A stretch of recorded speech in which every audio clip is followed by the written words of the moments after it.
Hi, it's Tony Robbins. Happy New Year. Listen, how's your new year coming out so far? I know it's early. It's January 15th, and I thought I'd send you out this little video message because you know what that day means, don't you? January 15th is the cutoff. Statistics show that 95% of the people that actually made a New Year's resolution have already broken it by today. And that's if you even made a resolution. Now, if you're the exception to that, I'm thrilled for you, and I support you, and I say keep rocking it. But if you've missed, maybe I could drop you a quick little message or two here that can help you not only recover, but get way beyond just making some New Year's resolution and make some real lasting change in your life. I mean, think about it. Most people don't even make a resolution anymore. Why? Because they've made them from years and years and years, and they know they're not going to follow through. So after a while, who wants to disappoint yourself? Who wants to be upset with yourself? Why even bother to set a new standard for this year? You know it's going to be the same as last year. If you're the kind of person watching this right now and you've actually opened this email and you haven't shut me off already, then obviously that's not you. So the question is, what is it that makes us even want to make a resolution? I mean, it's an interesting question. Why is it at the beginning of a year we have this tradition, but it goes beyond tradition. It's something inside of us that makes us want to make things better. And I think part of it is the calendar gives us this idea that we could have a fresh start, that we can start from fresh and have this great victory. And it's really, the calendar itself is quite arbitrary. It's wonderful to use it, but if you didn't use it effectively, let's use the calendar to serve you today. Let's just see, what does it really take to make this thing happen? Because there's no denying that inside of you, the only thing that's going to make you happy in the year ahead and the decades ahead is going to be having you have an experience where on a regular basis, you feel like your life is making progress. If there's one thing I teach, and I want to remind you of it, it's really simple. Getting things is not going to make you happy. That's good news in a tough economy. It's a good reminder. It doesn't matter what you get. Doesn't matter whether it be money or opportunity. All those things might excite you for the moment. Even a relationship, as magnificent it may be, might be exciting for a while. But if you don't keep growing, that relationship isn't going to stay exciting. So the secret to real happiness is progress.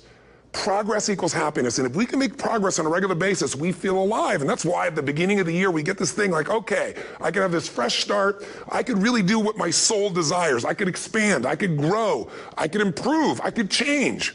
Or maybe better than change, I could progress. See, think about that. Progress is an aliveness to it, doesn't it? You don't have to work at changing. People say all the time now, well, I'm working on changing. Don't worry about it. You don't have to work on changing. Change is automatic. Your body's going to change whether you want it or not as the years go by. And no matter how hard you work, there's going to be some changes going on there. The economy is going to change no matter what you want it to do. The weather is going to change. Relationships are going to change. Everything in life is always changing. We don't have to work on change. Change is automatic, but progress is not. So if you want to make real progress, then you really got to look at your life in a different way. You got to say, I got to take control of this process and not just hope it's going to work out like people do who make a resolution. Because really, isn't that what they're really doing at the beginning of the year? They're saying, well, here's my resolutions for the year, and they really basically tell you their wishes. It's their wish list. It's what they hope it all comes together. And then they call it a resolution, but they don't know what a resolution is. When you resolve something, to have a resolution is to resolve it. When you've resolved, this is how it's going to be. That's when you cut off any possibility except the thing you've committed to. It's like the old adage, if you want to take the island, you burn the boats. Because when you burn those boats, there's no going back. You're going to find a way to make things work. And most people, they're stating what they hope will come together, and if it doesn't happen, then they're disappointed, but they're not too disappointed because they're not too vested. What does it take to successfully create a lasting change in your life? To not only have a New Year's resolution you follow through on, but really have a lasting change? Well, the first step for lasting change is very much like making a New Year's resolution. Fundamentally, it's the same. The first step is you got to have a vision for what it is you really, truly want. Not what you think you want or what you should have. I mean, what are most people's New Year's resolutions? I'm going to stop eating sugar. I'm going to stop smoking. I'm going to lose 10 pounds. The problem with that is it's not very inspiring for most people. It's not telling you what you're going to get. It's only what you're not going to do. And it's kind of hard to have you move forward with that. A vision is about what you're here to create. A vision that really works is one that excites you.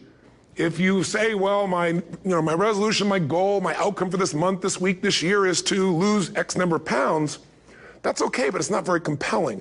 It has to be a compelling vision. It's got to have something that has the power to pull you, not something you have to push yourself to do. Those are two different kinds of motivation. Push requires willpower, and willpower never lasts. What will last is pull. Having something so exciting, so attractive, something you desire so much that you have a hard time going to sleep at night and you get so up early in the morning to rock it and take it to the next level. That's what you're looking to create. And that isn't easy to get. But one of the reasons we do seminars and events and we say, why do that? Why not just read a book or something? Is because when you get in an environment where you're with people that are being put in a peak state, like when you're going to a sporting event, if you watch a sporting event at home, it might have a certain level of excitement. But when you're in a stadium with 50,000 people, suddenly it has a whole different level of intensity. And we feel that. And the bottom line of our follow-through comes down to our emotional intensity. In a different state of mind, you're going to come up with a much better and a more exciting vision than if you're sitting on the couch going, okay, what are my new resolutions for this year? And you're doing it the morning after the new year has started and you're a little inebriated and the football game's on in the background. Probably not going to have the power of focus there. Probably not going to have the power of the energy to create something that's going to pull you for this year. And you got to do that. So it's got to be a vision that's compelling. Something that it's going to be a gift to make sure that it happens. And also, along with that compelling vision, you got to have strong enough reasons that you're going to follow through when the going gets tough. That's one of the biggest things missing for most people. They say, this is what I want to do. It's not very exciting. It's not very compelling. But most importantly, they don't have strong enough reasons to push themselves through what's going to be necessary to get that dream, to get that goal when the inevitable challenges come up. When you're starving, hungry, and you're trying to go on a diet, right? When you got no time and you're stressed out and you haven't worked out still, and that's what you're supposed to do. When the economy gets tight and what you thought you're going to do doesn't work, and so you give up on the goal instead of finding another way to get there. You don't let the fear take you over if you've got strong enough reasons. Those reasons can be positive, or those reasons can also be negative. They can be, if I don't do this, this is going to cost me. And if I do this, this is what I'm going to gain in my life. Reasons come first, answers come second. If you get a compelling vision and you got strong enough reasons that will push you through the tough times, you're going to do things other people don't do. Instead of collapsing, even if you get off target, you won't go, oh, I blew it. You'll get right back on target, make the change, make things happen. And I know you've done this in many areas of your life. Just think about it again. I'm not teaching you something really new here today. I just want to remind you of what your soul knows. You got to change, you got to improve, and you got to go through a simple process fundamentally to make that progress. First step, vision that's compelling. Second step, make sure that there's strong enough reasons to follow through. Third step, you got to review it and feel it every day. I mean, anything. Have you ever had this happen in your life? Has there been anything in your life that you've ever wanted so badly? You were so desirous of it. You had such a hunger for it that you couldn't stop thinking about it. Could have been a career move, could have been when you were a kid, a car, it could have been a relationship, it could have been anything, but you were obsessed. You wanted to make this happen. You wanted to attract this to your life. You just wanted something. And you didn't even know how to get it. But it was so compelling to you. You kept thinking about it every day, envisioning it, imagining it, feeling it. And then stuff happened. And suddenly you started to attract people or situations to your life, and it just came together. Like, you didn't even have a total plan. It was just that it was so a part of your focus with so much intensity and emotion so often that it sensitized you to notice anything that could get you there. There's a part of your brain called the reticular activating system. For short, we call it the RAS. That part of your brain determines what you notice in the world. And it's really important because when you set a goal, when you get really clear on a vision, and there's strong enough reasons, and you review it enough, and it becomes a part of you, that part of your brain says, anything that relates to this, I need to notice. It's like, did you ever buy a certain kind of car or maybe a certain outfit, and suddenly you see that car everywhere, or those outfits everywhere? Well, you know, the cars were always around, but why do you see it now? Because your RAS knows this is important. This is part of my world now. Similarly, when you really get clear and it's compelling and you're reviewing it every day, you've got strong reasons and you're reviewing it every day and you're feeling it, the brain becomes incredibly acute at noticing anything to get you to move forward. And so that's the power of this. So, you know, what do people do with a New Year's resolution? They come up with something they kind of want. It's not a compelling vision. They don't really have strong enough reasons, and they never review it again until to notice that they broke what they said they really want to have make happen, because they didn't really resolve. If you resolve, you got the vision, it's compelling, you review it daily, and you feel it, you envision it, and you experience it. Simple as it sounds. Now, ultimately, what is this really about? Ultimately, if you're going to have lasting change in anything, you're really talking about just raising your standards. I mean, I always tell people, if you want to know how to change your life, I give it to you in 3 words, boring as it sounds: raise your standards. And what does that mean? corny as it sounds. Raise your standards. Oh, thank you for the breakthrough thought, Tony. I'm glad I wasted my time watching this little email with you. But think about it. Lasting change is different than a goal. You don't always get your goals, but you always get your standards. Maybe it would help you is to think about it this way. I try to explain standards to people with a different set of words. Think of it as everybody in life gets their musts. They don't get their shoulds. Like, think about it. Most people have a list of shoulds, don't they? Don't you have a list of the shoulds, things you should do, you should follow through on? I should lose some weight, I should work out more, I should make more calls, I should respond more rapidly to my email, whatever, you know? I should get into the office earlier, I should be, more confident. Whatever your should list is, people love to have their should list be met, but it's kind of like New Year's resolutions. If it does, it's really exciting, but if it doesn't, which is most of the time, it's a little disappointing, but you kind of know it's not going to happen. But when you decide something is a must for you, an absolute must, when you cut off any possible, you say, I'm going to find the way or I'm going to make the way. Human beings, when they resolve things, when they make a real resolution inside themselves, which is they raise the standard and they make it a must, they find the way. Think about it in your own life. Haven't you had some area of your life where you raise your standard and your life has never been the same? Maybe at one time in your life you smoked cigarettes, or you did something and you did it for years and you kept trying to change it and kept telling yourself I should. And then one day something happened. Something just clicked you over. Something took you over that kind of tipping point. And inside yourself you said no more. And it was a very, very different experience, wasn't it? Something inside of you shifted and what was a should became a must and you've never gone back. Is there an area like that in your life you can think of? Again, did you ever smoke cigarettes? Did you ever eat a certain way, drink a certain form of alcohol, and then finally say no more, and you just don't go back? And notice this, it doesn't really take any willpower anymore. Because somewhere when we make this click, when we make something a must, we attach ourselves to it. It becomes part of our identity. And one thing I've learned in the last, 33 years of working with people from now over 100 countries, 4 million people, is human beings absolutely follow through on who they believe they are. If you said to me, well, I'm really going to work hard to stop smoking, but I've been a smoker my whole life and I am a smoker. I know your days are numbered. You're going to be back smoking cigarettes again because we all act consistent with who we believe we are. I tell people the strongest force in the whole human personality is this need to stay consistent with how we define ourselves. If you define yourself as somebody who is really conservative, you're not going to be crazy and act nuts unless you're really drunk or something, and then you can say it's the alcohol. When it's really just you finally getting permission to be yourself, the alcohol is your excuse. If you're a really crazy person, you act crazy, outrageous, playful. You don't act conservative because that's not who you are. Very often people say, well, I can't do that. I'm not that kind of person. And I always say to people, really, when did you define yourself? I mean, really, how many years ago did you come up with what you could and couldn't do in your life? How many years ago? Most people, if they really look at how they're living their life today, it's based on a set of standards, a set of beliefs that they made choices about 10, 20, 30 or more years ago. I mean, very often we made decisions in our youth or very young about what to believe, about what we were capable of, about who we are as a person, and that becomes the glass ceiling, if you will, that controls us. There's a corny metaphor, but it's true. I remember one time I was with my family at the circus, and there was a person there, and they had this big, giant elephant. And you look at this elephant, and they take this little rope, put it around the elephant's neck, and they drive this stake into the ground. And I mean, you look at this, and you know that elephant could rip down the entire tent with almost no effort. And yet, the elephant doesn't struggle, doesn't try. Why? Because the elephant's conditioned.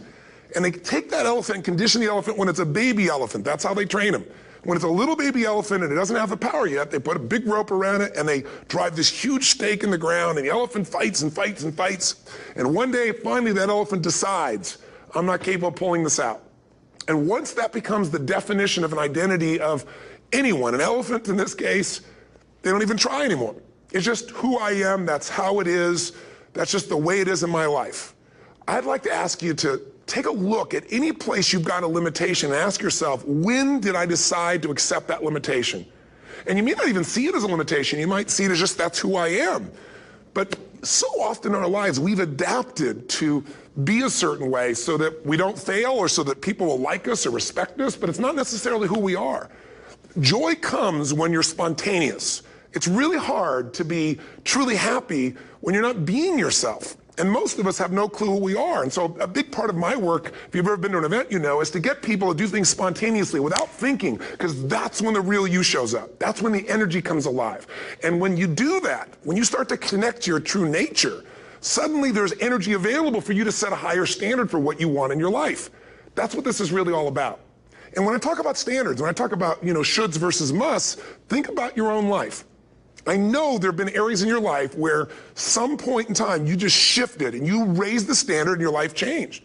Because whatever people have their identity attached to, they live. We live who we believe we are. That's just how it works. It's just kind of like, I'll give you an example. Look at your physical body. Your physical body today is an absolute reflection of only one thing, not your goals, not your desires, but your standards.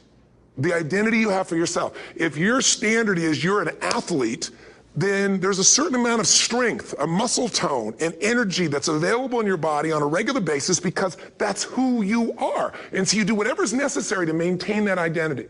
Again, the strongest force in the human personality is this need to stay consistent with how we define ourselves. Because if you don't know who you are, you wouldn't know how to act. Once you lock in on that identity, your brain finds a way to keep you there. If you say, man, I'm overweight, I've always been overweight, I'm big boned, and that's the story you got, then you're gonna always find a way to get back there. That's your settling point. That's your identity. That's where things lock in. If you see somebody who's in really great shape, you ask them, do you work out? You know the answer. Yes, how often? And they'll tell you 3 times, 4 times, 5 times a week, whatever. In a seminar, I'll ask people, who here works out at least 5 days a week? And I'm stand up. And you look around that room, and you know that they work out 5 times a week because you can see their body. You don't just get a result without some kind of action, without some form of ritual. Ritual meaning actions you do consistently. Now, do you think those people that are out there working out 5 days a week, do they have more time than you do? Or I have, or anybody else? Of course not. Is their life less busy? Of course not. It's just a must for them. They must work out that way, and they've made that turn and their life's changed. So I'm not saying you have to work out 5 days a week. I'm just saying whatever you really want, wants don't get met consistently. Standards do. Whatever you identify, this is who I am. And so it's not so much about changing your identity as there's expanding it. Deciding that, instead of your goal is to lose 10 pounds, which is not compelling, what if your vision was to get back to my fighting weight? This year, this month, this next 90 days, I'm going to transform my body. I'm going to take on a new challenge. I'm going to find some technique or strategy, there's a million of them, that can reframe myself where I want to feel younger, stronger, more vibrant than ever before. Here's my reasons. Because I want the energy to really make my life work. Because it's tough out there, and I want to be stronger than I've ever been before. I want to go in front of the mirror, and if I'm naked, not, want to laugh. I want to look there and take a good look and go, yeah, I'm proud of whatever I see there. Whatever it takes, something's going to make you laugh, smile, something that's going to tease yourself, but something's going to move you to another level. If you identify yourself in a new way and you own that every day, and that becomes the standard of how you live, you'll find the way to make that standard real. Money's the same way.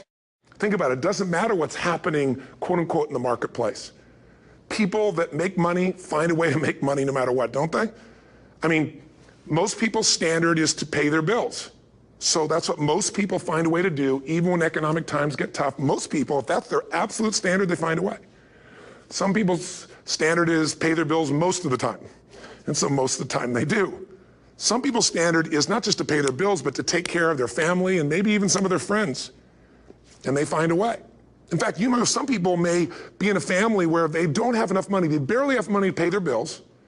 They work their guts out. And then somebody, their mother, their father, somebody else, their sister gets ill, and there's not enough money to take care of it. Nobody else has money in the family. They don't either, but they find a way to get that money to take care of their mother or father, don't they?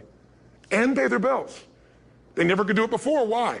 The situation made them raise their own standard. And not everybody does that. Somebody else in the family might have money and still not take care of their mother. It all comes down to the inner game, my friends. Changing your life is a change in the inner game.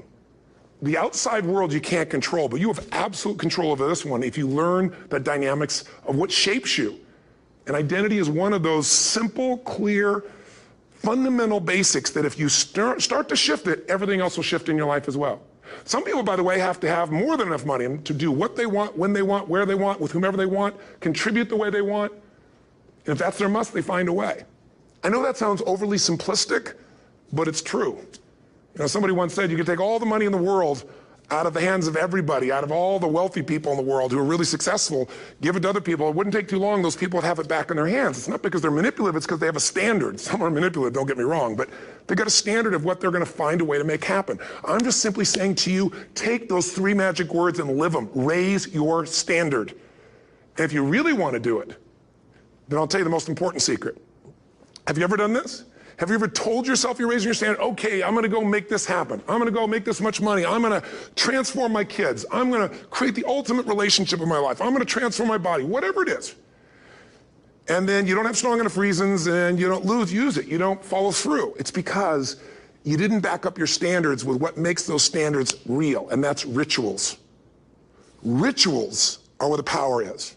Whenever we do our Robbins results coaching, and we say Robbins equals results, the way we get results with people, it's the same way if you listen to my Ultimate Edge program, or back in the old days, Personal Power, or if you went to one of my seminars. You know what I do is I take these huge challenges you got and we break them down into little bite-sized steps. Little things you do each day that after you do them, you get so much momentum that it's easy to succeed. You're not overwhelmed. You have these victory day after day after day on little things. If you went through Ultimate Edge, I'm sure you learned about the hour of power, or the 15 minutes to be able to be fulfilled, or 30 minutes to thrive, where you literally just condition your body and emotion with a couple little rituals. So it doesn't matter what's going on in your world, you feel that strength, and it's not fake, it's not some pump up, it's coming from inside you, and it works. Rituals define us. See, all the results in your life are coming from your rituals. They start with a standard and then have rituals that follow it up. Like, for example, if you are where you want to be physically, you have very different rituals than if you're not where you want to be physically. If you're overweight, you and I both know you got a different ritual than if you're physically fit. Completely different. You get up in the morning, what's the first thing you do if you're fit? Your shoes are there, you roll over, doesn't matter how you feel, you put on your shoes, you lace them, you start walking, or whatever that ritual is. If you're overweight, you roll over and you have a very different ritual. You might roll over several times to turn the alarm clock off. You go in and get your mocha, smocha, whatever, special coffee. You stop by at Starbucks, or whatever the case may be. You have your nice sugar muffin. It's supposed to be really nice for you. Whatever you do, it's a different ritual. If you have a great, passionate relationship, you have very different rituals in how you come home than if you have a lousy relationship. When you come home and the first thing you do is you're tweeting somebody, or you're emailing, or flipping on the news, or you don't even come home. What are the rituals? Whenever I study people that are successful, what I look for is what's the standard they hold themselves to, and then what are all those little rituals that add up? Because think about it. Success and failure are not giant events. They don't just show up. You don't just suddenly become successful or suddenly have this cataclysmic event that makes you fail. It may look that way, but failure comes from all the little things. It's failure to make the call. It's failure to check the books. It's failure to say, I'm sorry. It's failure to push yourself to do things physically that you don't want to do. And all those little failures day after day come together until one day some cataclysmic event happens and you blame that. That event happened because you missed all the little stuff. Do you agree with me? And success, by the way, is not some overnight event. It's all these little things. Success is having a vision. Success is making it compelling. Success is really seeing it and feeling it every day with strong enough reasons. Success is feeling the sense that I'm here to grow and I'm here to give something to the world more than just myself. Success is caring about other people. Success is calling and saying, I love you in the middle of the day for no damn reason. Or sending a note. That'll change your relationship. Have a ritual of something funny, playful, or a surprise you do. How many relationships are dead today because they have no surprise rituals anymore? You need to have some rituals, some cool things you do that nobody else does that gives you a better life than anybody else has. All the little stuff. That's where success comes from. In business, it comes from delivering more than anybody could imagine. All those little things add up. People go, wow, that's who I want to do business with. It's true in any area of your life. So if you look at somebody who's really successful and you think, wow, I mean, they're so amazing, they're such a genius, you got to dig underneath and you got to remember something. People are rewarded in public for what they've practiced for years in private. Myself and my business people say, how do you get up and speak? And you have no notes and you go for 3 days and nights and the room is like, everybody's wired and it's incredible. It's like a rock concert. How do you do that? How do you have that confidence? Well, it's not confidence, it's experience now. But I did so much behind the scenes and I still do to make things right. I mean, How many people would know that since the time I was 17 years old, before I walk out on stage, still do to this day, wouldn't need to do it, but I still do it, I never walk out there without being in an absolute peak state of mind. You know, there are days my back is hurting, my throat was hurting, or I may have had a challenge, or my father passed away, and I've still got to deliver for these people because my standard is give my all every time. Every event has to be better. Talk to anybody who's been to our events for 5, 10 years, some of our trainers, and they'll say, I don't know how he does it. He always finds a way to make it better. That's not an ego thing. That's a standard in me. I have to find the way. And my ritual, though, is I prepare, I think, I gather new information, I figure out how to put something across better. What do people need? I spend time with our customers. I see what's going on. And before I get on stage each time, I have this little ritual to put myself in a state of mind. And I did it starting like 17 years old. I started doing it. I'd say, I now command my subconscious mind. And I say this out loud several times, this little phrase, set of phrases, as an incantation to kind of condition my mind and body. And I'd say, I now command my subconscious mind to direct me in helping as many people as possible today by giving me the strength and the emotion and the humor and the brevity, whatever it takes to show this person and help this person change their life now. And I started that with a person when I worked with people one-on-one, and I would do that for 45 minutes driving in my Volkswagen to go serve and coach somebody for the first time. Now I don't say that person, I say these people, and I can go out in a room of 10,000 people and deliver for 50 hours, and I do it every time I come back on stage. It's a ritual to go into peak state. Peak states don't just show up, they don't interrupt you. Great ideas don't interrupt you, you gotta pursue them. I talked to Michael Jordan, I'll never forget, at the peak of his career, and got to watch his final game, saw him backstage and spent some time with him, and it was a pretty exciting time. He was the greatest basketball player I think that ever lived and has ever lived. And I asked him, I said, what sets you apart, Michael? What is it? And is it God-given talent, ability, skill? What is it? And he said, Tony, he said, I can shoot you straight. It's not, me trying to act humble. He goes, I have a lot of talent, a lot of God-given talent, a lot of skill. I've worked really hard. But he said, really, it's my standards. He said, every day I demand more from myself than anybody else could humanly expect. I'm not competing with somebody else. I'm competing with what I'm capable of. Magic formula. Because most of us lower our standards. Why? Because who you spend time with, my friends, is who you become. One of the biggest reasons I started going to seminars when I was like 17 is I had nobody around me as a great role model. I could read about somebody, but being around people, being in that environment was very different. Finding a way to go to work with someone who lived that standard of life was very different. You get around people with low standards and you compete with it. You don't need to compete with it. It's like, okay. Remember Jerry Springer? I don't know if he's still in the air, but I remember he used to get people on the show and I thought, where would he find these people? And why would people watch? I'll tell you why they watch. They watch these people and go, my life's still pretty darn good compared to that person. Look at them. You don't have to change your life. All you have to do is find somebody with a lower standard and you'll feel good about yourself. But if you feel that good feeling, it's an illusion. The only thing that's going to make you happy, my friend, in this year or any other, is to step up. It's to raise the standard. It's to discover what you're capable of and feel that incredible power of pushing through whatever's holding you back and get to the other side of more of your true self. That's what this game's all about. And look at the best of the world in anything. Tiger Woods, what's his vision? To win golf tournaments? No, to be the best that ever lived. That's his goal. That's his vision. But here's what's interesting. He backs it up with rituals. If you just have a vision and you don't have the rituals, stop lying to yourself. His rituals are, he started doing things nobody did before. He went and started lifting weights. Golfers lifting weights? No way. He went out and he changed his swing when he was the best in the world because he realized in order to be the best that ever lived, he was going to have to change his swing. If you know anything about golf, you don't change your swing when you're the best. And he went and retrained himself because he has different rituals than other golfers. Now many people are modeling his rituals to get better. It's amazing. You look at somebody like Michael Phelps, the 2008 swimmer, won 7, only 2 people, I think, in history, if I remember correctly, that have gotten 7 gold medals in one session. And here's a guy, he's got number 6 under his belt, and he's exhausted, and he's going in for that final swim. I'm sure you remember. And how does the guy win? By 1/100th of a second. Do you think that was some massive skill that got him over the top? Or was it a standard that says, this is who I am? I am the champion. And no one is taking this from me. And somehow in those final milliseconds, 100th of a second, he pushed himself just beyond his competitor. But you know about Michael Phelps? What allowed him to be able to push beyond that moment is his rituals. Go study the guy. Most people who swim have these unbelievable workouts. He does 2 and 3 of those workout sessions a day. All the other swimmers in the beginning thought he was insane. You're gonna overtrain, you can't do that, it's not physically possible. But he had a standard and the rituals to back it up. So here's my final message to you, because I've gotten carried away. I thought I was gonna send you like a 5-minute message, but as you can see, there's no script here, it's just me going a little crazy with you, but I wanna really see you get what you want this year. Don't let this year be like last. And if last year was great, still don't let it be that way. Raise the standard. If your life is perfect and extraordinary, you darn well know you're not gonna be happy unless you keep making it better.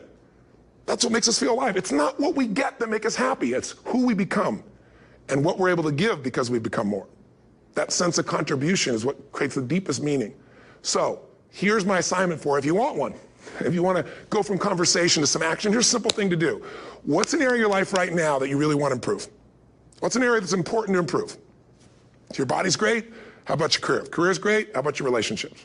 Intimate one especially, or your kids, or your relationship with your creator, your spiritual side of your life. Or is it your finances?